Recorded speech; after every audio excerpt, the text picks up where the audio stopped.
नमस्कार, जोहार। आप देख रहे हैं वाईबीएन बिहार झारखंड। झारखंड की राजनीति की अगर बात करेंगे, रिम्स 2 को लेके आदिवासी समाज में एक तरफा गुस्सा है कि वहाँ पे रिम्स 2 को लेके रैयत का काफी गुस्सा है कि उन्हें अभी तक मुआवजा नहीं मिल पाया। इसको लेके लगातार धरना प्रदर्शन कर रहे हैं। कई लोगों ने कहा कि हम लोग और निश्चितकालीन धरना करने की योजना बना रहे हैं और मुख्यमंत्री हेमंत सोरेन से भी मिलने का समय मांगा था, लेकिन नहीं मिल पाया।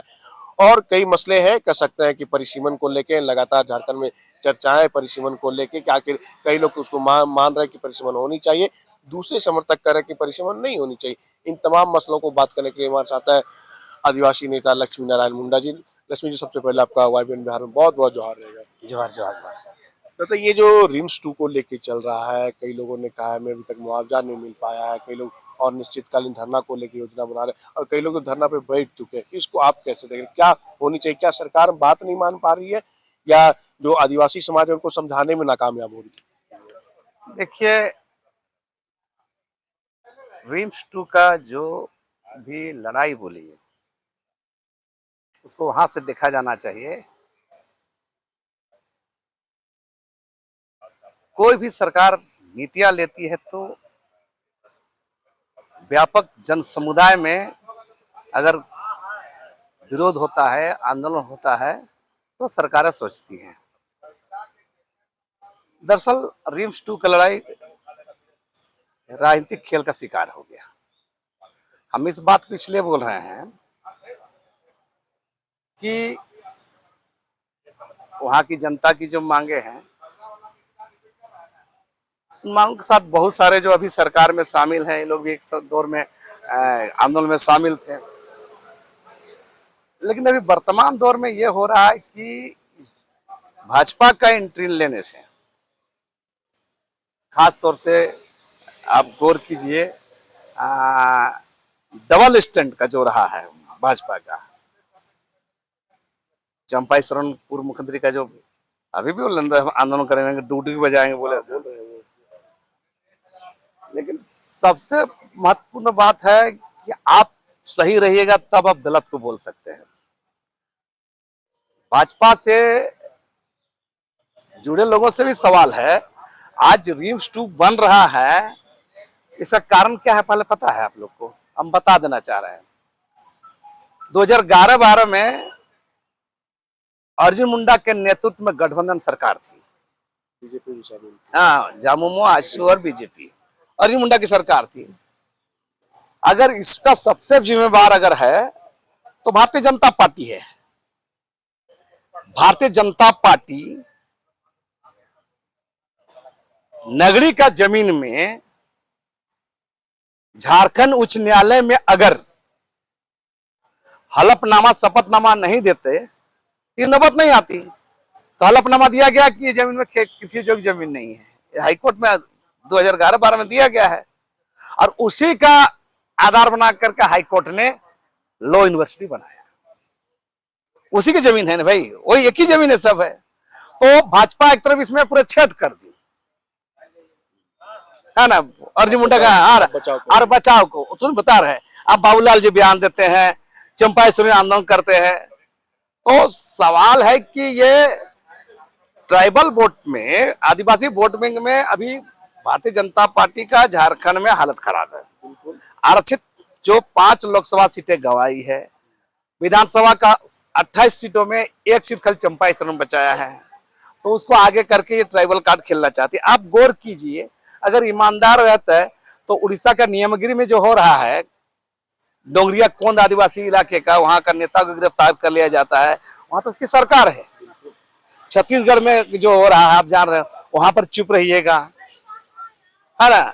लेकिन यहाँ झारखंड में आप जमीन पर बोलिएगा तो ये नहीं चलेगा। हमारा कहना है कि दोहरा मापदंड जो है, इसलिए मैं कह रहा हूँ ये राजनीतिक खेल का शिकार हो गया है। ये पूरी लड़ाई भारतीय जनता पार्टी की भूमिका से, चाहे चंपाई सोरेन हो, बाबूलाल मरांडी हो, अर्जुन मुंडा हो, इनकी जो भूमिका रही है, इसके चलते ये लड़ाई खत्म हो गया है। और अभी मैंने ये लड़ाई आंदोलन करे, मांग करना अलग चीज है। अब हमको इस लाइन पर बहुत ज्यादा सोचने का नहीं, सरकार से संवाद करना चाहिए। सवाल ले लीजिए, आपको याद होगा जो दिवंगत शिबू सोरेन थे, उन्होंने वहाँ पे हल चलाया था, उसी जमीन की लेकर बात कर रहे हैं जहाँ रिम्स 2 बनने जा रही है, उन जमीन को बचाने को लेके। तो लेकिन आज फिर उनकी सरकार, उनके पुत्र है, मुखिया है, मुख्यमंत्री है, रिम्स 2 बनने की बात हो रही है। हम कह रहे हैं बात को, हम शुरू से ही बात को कह रहे हैं। ये बात निसंदेह गुरुजी उस समय गए थे, कहते हैं। लेकिन एक आपको बताना चाहिए, किसी नेता का बयान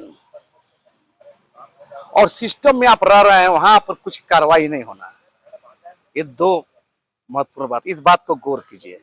लक्ष्मी नारायण मुंडा बाहर क्या बोल रहे हैं, बड़ी बात है। हम सिस्टम में रहेंगे और वहां हम कुछ नहीं करेंगे, तो ये मामला। हम ये सवाल गुरुजी पर बात नहीं कर रहे, मैं हेमंत सोरेन पर भी बात नहीं कर रहा। मैं कह रहा हूं जो गुरुजी बयान दे दिए तो सरकार, उस तत्कालीन सरकार में शामिल थे, तो उसमें भी वहां पर होना चाहिए।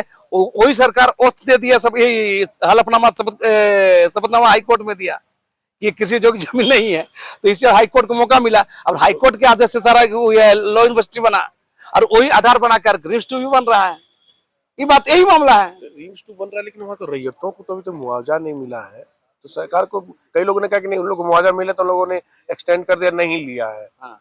तो मुआवजा भी नहीं मिल रहा है, नगर जबरदस्ती बन रहा है। अगर मुख्यमंत्री को तो सोचना चाहिए, जो मिलना चाहिए तो मिलनी चाहिए। हमारा साफ साफ कहना है, इसमें अब सवाल है कि सरकार को भी इसमें संवाद कायम करना चाहिए दोनों पक्ष, क्योंकि सरकार भी, झारखंड की सरकार हेमंत सोरेन सरकार है, इसमें संवाद कायम करना चाहिए और प्लान बी के तहत हम काम करना चाहिए। क्यों बता, आप एक बात बोले कि मुआवजा नहीं मिला है, लेकिन ये लड़ाई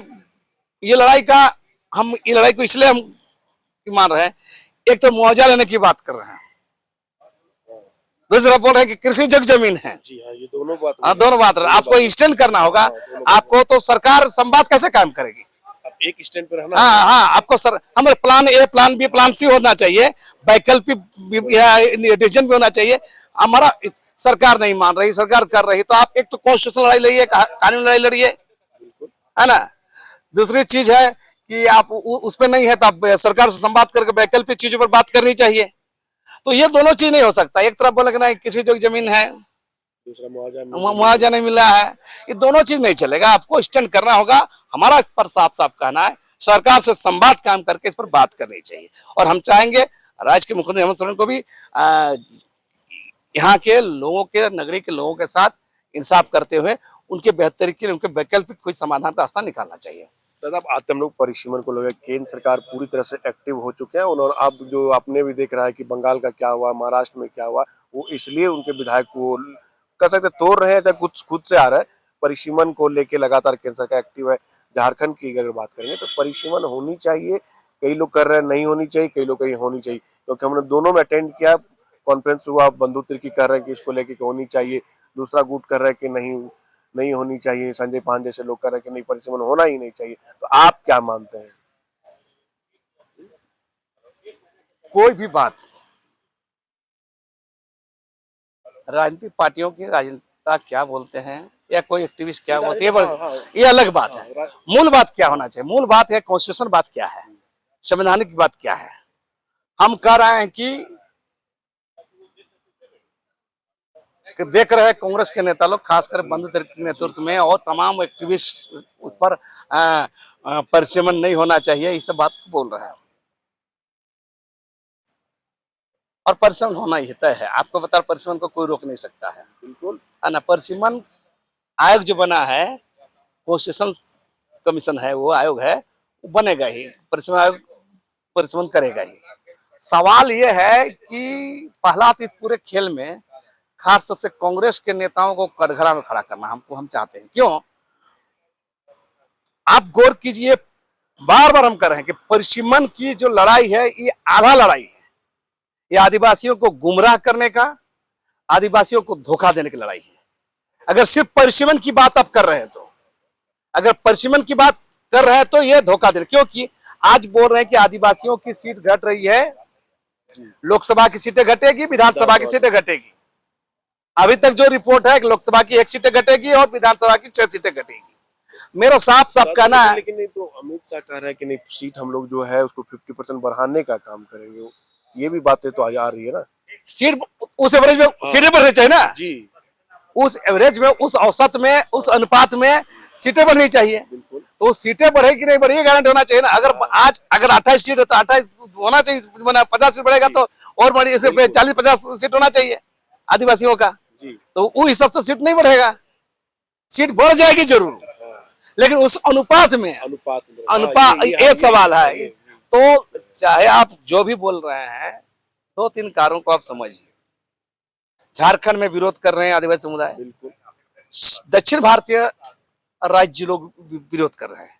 उस विरोध को कारण को जानिए। दक्षिण भारत के राज्य इसलिए विरोध कर रहे हैं क्योंकि वहां पर परिवार नियोजन कार्यक्रम लोग बढ़िया से चलाया, जनसंख्या नहीं बढ़ा, और जो उत्तर भारत के राज्यों में पॉपुलेशन भयंकर बढ़ा, तो जो राष्ट्रीय नीतियों का पालन करेगा वो सजा भोगेगा। साउथ का राज्य है ना, बात समझ रहे ना, बात गौर करें ना। दक्षिण भारतीय राज्यों ने राष्ट्रीय नीति का, परिवार नियोजन नीति का उन लोग सम्मान किया, लागू कराया, आबादी घटी। और जो राज्य लागू नहीं किया उसके नाम पर सीट ज्यादा लगी। ये खेल हो रहा है। दूसरा, हम झारखंड जिस राज्य के परिप्रेक्ष्य में बात करेंगे तो हमारा कहना है कि इन 75 सालों में झारखंड के 24 जिलों में 13 जिले संपूर्ण 5वीं सूची में आते हैं, 2 जिले आंशिक आ जाते हैं। ये 5वीं सूची का इलाका है। और पूरे राज्य में सीएनटी और एसपीटी एक्ट कानून लागू है। इन तमाम कानूनों को धज्जी उड़ाकर पूरा झारखंड में आबादी बसती गई, विस्थापन हुआ, पलायन हुआ, विकास योजनाएं, रेल परियोजनाएं, कल कारखाने, खान खदान के नाम पर यहाँ का लोगों को, आदिवासी समुदाय को विस्थापित किया गया, पलायन कर मजबूर कर गया और बाहरी आबादी घुसती गई। और तो आप गौर कीजिए, इसका जिम्मेदार कौन है? इन 75 सालों में, इन 75 वर्षों में जो राज्यपाल संवैधानिक प्रधान होते हैं हम लोग के झारखंड में, शेड्यूल इलाका के कस्टोडियन होते हैं, क्या कोई भी राज्यपाल 5वीं सूची के लागू करने में कभी गंभीर रहे? बिल्कुल नहीं। अब तक जितने राष्ट्रपति कोई गंभीर है, अब तो द्रौपदी मुर्मू भी गंभीर नहीं है इस पर। हम हाँ, तब तो मेरा कहना है कि उसके बाद कांग्रेस के ऊपर सवाल कहा है कि 50 साल तो लगभग कांग्रेस का शासन देश में रहा है। 50 साल में ये उसके राज्यपाल, उसके राष्ट्रपति रहे हैं। आप इस पर तो कुछ नहीं किए आप लोग। तो सवाल ही परिसीमन का जो मांग कर रहे हैं, ये विरोध कर रहे हैं, मेरा साफ साफ कहना है कि परिसीमन की लड़ाई आधा अधूरी लड़ाई है। अगर असली लड़ाई है तो 5वीं अनुसूची का अनुपालन कैसे हो, सीएनटी एसपीटी लागू कैसे हो, और इन 75 सालों में 5वीं अनुसूची का उल्लंघन और सीएनटी एसपीटी कानूनों का उल्लंघन करते हुए जो बसावट हुई है, जो आबादी बसी है, तो ये इसका जिम्मेदार कौन है? हमारा कहना है कि जो संवैधानिक अपराध हुआ है शेड्यूल इलाका के आदिवासियों के लिए, झारखंड जैसे राज्य के आदिवासी इलाकों के लिए, उसका जिम्मेदार कौन है? इसका जवाब कांग्रेस पार्टी को देना चाहिए। दादा, बंधुत्व की तो कर रहे कि हम 2 अगस्त को यहाँ पे आदिवासी एकजुटता महाजुटान कर रहे हैं, इसमें सभी आदिवासी भाई बंधु जुटेंगे, वहाँ पर अपना फैसला करेंगे। हमारे जो आपने सीएनटी एसपीटी उन्होंने क्या बात होगी, पेशा की बात होगा, परिसीमन की बात होगा, जो लगातार सरना सनातन सरना ईसाई, इन सब मुद्दों पर उन्होंने कहा कि हमारी चर्चा हो, कम से उन्होंने कहा कि लाखों के भीड़ हम आदिवासी समाज हमारे जुटेंगे, उसको जो आदिवासी एकजुटता महारैली होगा। बंधु तिर्की क्या चाहते हैं हमको पता है, हमसे ज्यादा बंधु तिर्की को आप लोग नहीं जानिएगा ना। मैंने कई बार उनके साथ रैली की है, लंबा फहरिस्त रहा है। उनको मुद्दे सामने आते हैं और अपना बेस दिखा के कांग्रेस पार्टी के अंदर में अपना छवि दिखाने के लिए ये सब करते हैं। वास्तविक बात यही है, उसको ना बहुत सारा मामला मुद्दों से है। अगर सही मामले में है तो इसके बारे में कहे नहीं बोलते हैं कि 5वीं अनुसूची का उल्लंघन हुआ है, सीएनटी कानून का उल्लंघन हुआ है, इस पर लड़ाई लड़िए। परिसीमन का रोक दीजिएगा, मान लिया जाए, पहले भी रुका गया है, फिर 20 साल 10 साल बाद फिर परिसीमन होगा, तो फिर वही आते रहेगा। आप ये सवाल क्यों नहीं करते हैं कि 75 सालों में जो भी सरकार रही है, किसी की भी सरकार रही है, किसी का राष्ट्रपति, किसी का राज्यपाल रहा है, राष्ट्रपति राज्यपाल जो वर्तमान केंद्र सरकार होती है उसी के अधीन रहता है, उसी के हिसाब से चलता है। ये बात सच्चाई है। भले कितना हम लोग डिंगे हाँक लें, ये संवैधानिक ये पद है, ये सब बोल सकते हैं, लेकिन रहता है केंद्र सरकार का। प्रधानमंत्री सरकार इसका, उसी का राज्यपाल, उसी का राष्ट्रपति है। तो इन 75 सालों में जो अक्षम्य अपराध हुआ है, सीएनटी कानून का उल्लंघन हुआ है, और ये पाचन सूची उल्लंघन हुआ है, इस पर बात क्यों नहीं कर रहे बंधु तिर्की जी? सवाल करिए बंधु तिर्की जी से कि आप इस पर बात क्यों नहीं कर रहे हैं। आज अगर पाचन सूची का उल्लंघन नहीं होता, सीएनटी स्पीड कानून का उल्लंघन नहीं होता, तो आज ये परिसीमन की लड़ाई लड़नी नहीं पड़ती, हमारा सिर्फ और ज्यादा होता। एकदम बढ़ता है। हाँ, तो इस पर तो बात नहीं होती है। तो ये बोले ये आधा लड़ाई है, आधा सच आधा झूठ। दादा आजकल 2 से 3 दिन देख रहे हैं, वो प्रेस कॉन्फ्रेंस भी कर रहे हैं, मीटिंग कर पेशा को लेकर उनका कहना है कि गांव कस्बों में अब सरकार में रहते हैं, उनका कहना है कि नहीं, पेशा का उल्लंघन हो रहा है हर जगह, सिर्फ जनता को समझानी पड़ेगी। हम इसीलिए मीटिंग कर रहे हैं, प्रेस कॉन्फ्रेंस कर रहे हैं, ताकि यहाँ का आदिवासी युवा गांव गांव में जाके पेशा के लाभ को बता सके, क्योंकि इसका उल्लंघन दर्जियां हो रही है। हम बार बार कह रहे हैं, गुड़ खाए गुल्ला से परहेज नहीं चलेगा, है ना। आप सत्ता का मजा लीजिए और जनता का भी मजा लीजिए, ये नहीं चलेगा। आपको लाइन लेना पड़ेगा, स्टैंड लेना लग रहा पड़ेगा। है कि आदिवासी समाज का दबाव अब आ रहा है उनके ऊपर ना, जब पेशा का उल्लंघन हो रहा है तो दबाव तो आ रहा है, तब वो आके जाके काम कर रहे हैं। देखिए, सवाल है कि आदिवासी समुदाय को पता है, देश में राष्ट्रपति रहे, मंत्री रहे, मुख्यमंत्री रहे, विधायक रहे, आदिवासी समुदाय को पता है हमारे साथ क्या हो रहा है। कहाँ हो रहा है, और हमको अपनी लड़ाई अपनी लड़नी है। किसी नेता के भरोसे बहुत लड़ाई आदिवासी नहीं लड़ती है। हजारों ऐसा उदाहरण मिलेंगे जो लड़ाई चल रही है, लोग लड़ रहे हैं, मुद्दा उठा रहे हैं, संविधान लड़ाई लड़ रहे हैं। तो मेरा कहना है, इसी में कुछ लोग राजनीतिक पार्टियां फायदा उठा लेती है, अलग बात है, राजनेता फायदा उठा लेता अलग बात है, लेकिन सवाल है कि ये ईमानदार पहल नहीं है। तो क्या लगता है, आप मानते हैं कि पेशा का उल्लंघन हो रहा है दादा? बेशक पैसा कानून जो भी राज्य सरकार ने बनाया उसका इम्प्लीमेंटेशन नहीं हो रहा है, उसके लिए जिम्मेदार सिर्फ सरकार। लेकिन सरकार पीठ क्यों थपथपा रही है कि हम इसको लेके आगे लाभ होगा समाज को आप लेके? नियम बना लीजिए, हाँ। कानून बना लीजिए। मैंने कहा कि आप 5 अनुसूची बना के रखे भारतीय संविधान में, कोई सरकारें नहीं, भारतीय संविधान में निहित है, आज उल्लंघन हुआ ना। सीएनटी एक्ट ब्रिटिश काल से बना हुआ है, उल्लंघन हो रहा है ना। तो मेरा कहना है कि अच्छा कानून बना देने से तो नहीं होता है, सवाल है उस कानून का इम्प्लीमेंटेशन कितना अच्छा होता है, किस लागू किया जाता है, हमारे लोग कितने तैयार हैं, हमारे लोग कितने इनसे इन्वॉल्व है, हमारे लोग के लिए मैंने क्या जन जागरण हुआ है, ये सारा चीज मायने करता है किसी का परिणाम आने के लिए। बाकी सरकार सिस्टम आपको गौर कीजिए, तमाम राजनीतिक पार्टियां या जो पॉलिटिशियन है या ब्यूरोक्रेट कहीं नहीं चाहते हैं कि पैसा कानून का इम्प्लीमेंट हो।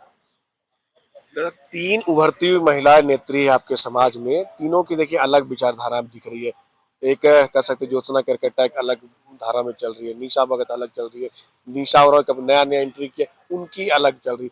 क्या लगता है इन लोगों को मिल के अगर समाज में कल्याण करना, आदिवासी समाज को लेके बात करना है, उनके उत्थान को लेके बात करना, तो कैसे करो? सबकी अपनी है, कोई सरना ईसाई लग रहा है, कोई सरना सनातन पे लग जाती है, तो इनको दूर करने के लिए क्या लगता है कैसे होना चाहिए? गैर जरूरी मुद्दों को उठाते हैं, सतही मुद्दा उठाना होगा। जो आदिवासी समुदाय का गंभीर समस्या है उस पर उठाना चाहिए, कॉन्स्टिट्यूशन लड़ाई लड़नी चाहिए, संविधान लड़ना चाहिए, जो ज्वलंत समस्या लड़नी चाहिए। धर्म के नाम पर, जाति के नाम पर इस लड़ाई लड़के आदिवासी को मुख्य मुद्दा जो हो ज्वलंत मुद्दा है, जमीन का सवाल, संविधान का अधिकार सवाल गौण होता है। इसलिए हमारा इस पर कहना है कि गंभीर मुद्दों पर लड़ाई लड़े। जब संविधान में अमेंडमेंट है ही नहीं डिलिस्टिंग को लेके, तो लेकिन उस पे आप धारा पे चल रही हैं सब लोग, कोई कहे डिलिस्टिंग होना चाहिए कि नहीं होना चाहिए। संविधान में तो अमेंडमेंट होनी चाहिए ना डिलिस्टिंग को लेके। आर्टिकल 342 पर जब भी कुछ नहीं होता है, ये सब बात करना बेमानी है, चाहे डिलिस्टिंग हो या जो भी आप मांग कर रहे हैं, ये सब बहुत बात बेमानी है। तो क्या लगता है ये राजनीति सिर्फ वर्चस्व की लड़ाई है, सोशल मीडिया में फेमस होने के लिए है, कि हमारे ऊपर कोई ध्यान दे पॉलिटिकल पार्टी? ये सब चलता है, लोगों को एक जरूरी है, ये सब लोग करके कुछ बाजार में रहना चाहते हैं तो हम कुछ नहीं कर सकते हैं। मेरा कहना है कि हमेशा लड़ाई सतह ही नहीं लड़ा जाना चाहिए, हमेशा लड़ाई संविधान मुद्दों पर लड़नी जानी चाहिए। और जो जल जंगल जमीन का है, कारपेट लूट का है ना, और ये संविधान का अधिकार का है, ये लड़ाई असली लड़ाई है। चलिए, ये थे हमारे साथ आदिवासी नेता लक्ष्मी नारायण मुंडा। उन्होंने स्पष्ट तौर पे कहा है कि रिम्स 2 को लेके स्पष्टता दी है कि सरकार को संवाद करने की जरूरत है आदिवासी समाज के साथ, तभी इस बात को बन पाएगी, क्योंकि इसमें बीजेपी के कई बड़े नेता हैं जो इन चीजों में अब संलिप्त हो जाए। जैसे बाबूलाल की बात करेंगे, चंपई सोरेन की बात करेंगे, ये लोग इन चीजों पे वहाँ पे जाते हैं और वहाँ पे उन्होंने एक बार ये भी कहा है कि अब हम लोग वहाँ पे महाआंदोलन कर रहे हैं। डुगडुगी बजाने की बात उन्होंने कहा कि हर गांव हर कस्बे में जाएंगे। और सबसे बड़ी बात इन्होंने कहा कि डिलिस्टिंग जैसे शब्दों को, जो संविधान में अमेंडमेंट नहीं है, उन चीज़ों को लेकर सिर्फ हवा में उसको कह सकते हैं हवाबाजी किया जा रहा है। या कई लोग एक फेमस होने के लिए भी कि राजनीतिक पार्टी उन पे ध्यान दे ना दे, तो इन चीज़ों को लेके लगातार लोग कह सकते हैं, जो निशा हो रहा है, चाहे ज्योत्सना करकट्टा है, चाहे निशा भगत, तो शवों को एकजुटता दिखानी चाहिए लेकिन समाज को उत्थान के लिए। लेकिन देखना होगा कि समाज को लेके कैसे लोग आगे बढ़ पा रही है, या सिर्फ अपना चेहरा को चमकाने के लिए इसी तरह का राजनीति करते आएगी। सहयोगी निहित के साथ मनीष झा, YBN बिहार, झारखंड, रांची।